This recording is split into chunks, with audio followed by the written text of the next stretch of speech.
আজ ঘর গোছাতে গোছাতে হঠাৎ এই অ্যালবামটা খুঁজে পেলাম, তাই ভাবলাম নিজের সাথে সাথে সকলের সাথে একটু শেয়ার করি।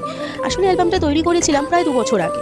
আমাদের এঙ্গেজমেন্টের পরে যে ভ্যালেন্টাইন্স ডেটা এসেছিল, তখন আমি এটা বানিয়ে ওকে গিফট করেছিলাম। এটা বানাতে প্রায় 2 দিন সময় লেগেছিল। আসলে অনেক কাজ করেছি ছোট ছোট, যেগুলো বানাতে অনেকটা সময় লেগে গেছিলো।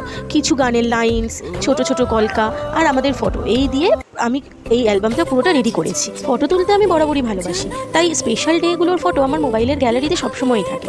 ব্যাস সেখান থেকেই চুজ করে নিলাম কিছু ফটো, তারপর সেগুলো এডিট করে প্রিন্ট করিয়ে নিয়েছিলাম। ওই আসলে এঙ্গেজমেন্টের আগে আমাদের যতটা দেখা হয়েছে, আমরা ঘুরতে গেছি সেই ফটোগুলো, আর এঙ্গেজমেন্টের দিনের কিছু ফটো রেখেছি এখানে। আসলে ওই স্পেশাল মোমেন্টসগুলোকে একটু সেভ করে রাখা আর কি। আমরা পাল্টাবো, আমাদের বয়স বেড়ে যাবে, কিন্তু এই ফটোগুলো একই রকম থেকে যাবে, আর এই মেমোরিগুলো একই রকম থেকে যাবে। তাই জন্যই এই ফটোগুলোকে একটু আগলে রাখার চেষ্টা, প্রিয় মানুষটার সাথে কাটানো কিছু প্রিয় মুহূর্তগুলো বন্দি করে রাখার চেষ্টা। আমার কাছে তো এটা ভীষণ প্রিয়। তোমাদের কেমন লাগলো তোমরা